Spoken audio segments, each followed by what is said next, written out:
ನಮಸ್ಕಾರ ಎಲ್ಲರಿಗೂ. ನಾನು ಡಾಕ್ಟರ್ ಸುಜ್ಞಾನ, ಆಯುರ್ವೇದ ತಜ್ಞೆ, ವಿಜಯನಗರ, ಬ್ಯಾಂಗ್ಳೂರು. ನಮ್ಮ ಕ್ಲಿನಿಕ್ ನೇಮ್ ಏನಂತ ಹೇಳಿದ್ರೆ ದಿನ್ನಿ ಪೂಜಾರಿ ಕೃಷ್ಣಯ್ಯ ಸ್ವಾಮಿ ಪುರಾತನ ಪಾರಂಪರಿಕ ಆಯುರ್ವೇದ ಚಿಕಿತ್ಸಾಲಯ ಅಂತ. ಸೊ ಇವತ್ತಿನ ಟಾಪಿಕ್ ಏನಂತ ಹೇಳಿದ್ರೆ ಫ್ಯಾಟಿ ಲಿವರ್ ಅಂತ ಹೇಳ್ತೀನಿ. ಫ್ಯಾಟಿ ಲಿವರ್ ನೀವು ಬೈ ಮಿಸ್ಟೇಕ್ ಆಗಿ ಏನಾದರೂ ಬ್ಲಡ್ ಟೆಸ್ಟ್ ಮಾಡಿಸಿದಾಗ ಲಿಪಿಡ್ ಪ್ರೊಫೈಲ್ ಅಲ್ಲಿ ನಿಮಗೆ ಟ್ರೈಗ್ಲಿಸರಾಯ್ಡ್ ಲೆವೆಲ್ ರೈಸ್ ಆಗಿರುತ್ತೆ. ನಿಮ್ಮ ಅಲ್ಟ್ರಾಸೌಂಡ್ ಸ್ಕ್ಯಾನ್ ಮಾಡಿಸಿದಾಗ grade 1 fatty liver, grade 2 fatty liver ಅಂತ ನೋಡಬಹುದು.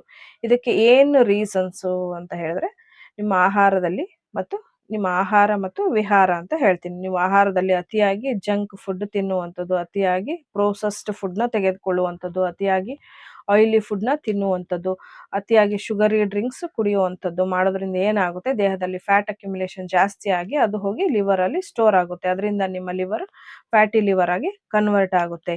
ಇವನ್ ನೀವು ಡ್ರಿಂಕ್ಸ್ ಮಾಡ್ತಾ ಇರಲ್ಲ ಆದ್ರೂ ನಿಮ್ಮ ಲಿವರ್ ಫ್ಯಾಟಿ ಲಿವರ್ ಆಗಿ ಇರುತ್ತೆ. ಇದನ್ನ non alcoholic fatty liver disease ಅಂತ ಹೇಳ್ತೀವಿ. ಇದನ್ನ ಆಯುರ್ವೇದದಲ್ಲಿ ಸಂತರ್ಪಣಜನ್ಯ ವ್ಯಾಧಿ ಅಂತ ಕಂಪೇರ್ ಮಾಡ್ತೀವಿ.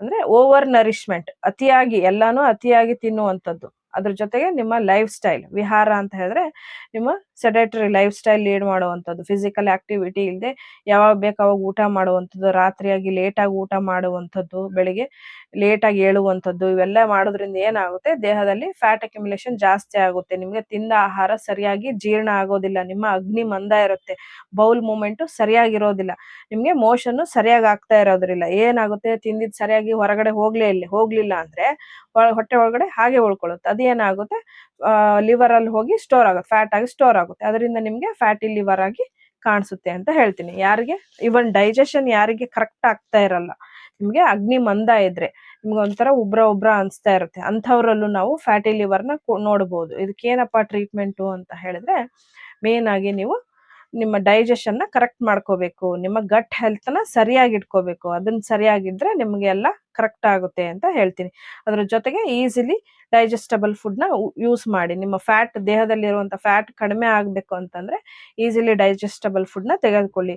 ಇವೆಲ್ಲ ಶುಗರಿ ಐಟಮ್ಸ್ನ ಕಡಿಮೆ ಮಾಡಿ, ಡೀಪ್ ಫ್ರೈಡ್ ಫುಡ್ನ ಕಡಿಮೆ ಮಾಡಿ ಅಂತ ಹೇಳ್ತೀನಿ. ಸೊ ಇದಕ್ಕೇನಪ್ಪ ನಮ್ಮ ಆಯುರ್ವೇದದಲ್ಲಿ ಟ್ರೀಟ್ಮೆಂಟ್ ಅಂತ ಹೇಳಿದ್ರೆ ನಾವು ತ್ರಿಫಲ ಚೂರ್ಣ ಸಿಗುತ್ತೆ ನಮ್ಮಲ್ಲಿ, ಪಾರಂಪರಿಕವಾಗಿ ಪ್ರಿಪೇರ್ ಆದಂತ ತ್ರಿಫಲ ಚೂರ್ಣ ಸಿಗುತ್ತೆ. ಮಾರ್ಕೆಟಲ್ಲಿ ತುಂಬಾ ಸಿಗುತ್ತೆ, ಅವೆಲ್ಲ ಅಷ್ಟು ಸರಿಯಾಗಿ ಕೆಲಸ ಮಾಡೋದಿಲ್ಲ. ನೀವು ಯೂಸ್ ಮಾಡಿ ನೋಡ್ಬೋದು, ನಮ್ದು ಯೂಸ್ ಮಾಡಿ ನೋಡಿ, ನಿಮ್ಗೆ ಗೊತ್ತಾಗುತ್ತೆ ರಿಸಲ್ಟ್ ಎಷ್ಟು ಚೆನ್ನಾಗಿರುತ್ತೆ. ಇದೇನ್ ಮಾಡುತ್ತೆ, ನಿಮ್ಮ ಡೈಜೆಷನ್ನ ಕರೆಕ್ಟ್ ಮಾಡುತ್ತೆ, ಫ್ಯಾಟ್ ಅಕ್ಯುಮುಲೇಷನ್ನ ಕಡಿಮೆ ಮಾಡುತ್ತೆ ಅಂತ ಹೇಳ್ತೀನಿ. ತ್ರಿಫಲ ಚೂರ್ಣನ ನೀವು ತೆಗೆದುಕೊಳ್ಬೋದು. ಇದ್ರ ಜೊತೆಗೆ ವಿಟಮಿನ್ ಇ ರಿಚ್ ಫುಡ್ನ ತೆಗೆದುಕೊಳ್ಳಿ. ಫಾರ್ ಎಕ್ಸಾಂಪಲ್ ನೀವು ಬಾದಾಮ್ನ ತೆಗೆದುಕೊಳ್ಬೋದು, ಅಥವಾ ನೀವು ಸೀಡ್ಸ್ ಅಲ್ಲಿ ಅಂತ ಹೇಳಿದ್ರೆ ಎಳ್ಳು ತೆಗೆದುಕೊಳ್ಳಿ, ಹಾಗೂ ಅಗಸೆ ಬೀಜ, ಗುಡ್ ಫ್ಯಾಟ್ ಅಂತ ಹೇಳ್ತೀನಿ. ಇವನ್ನೆಲ್ಲ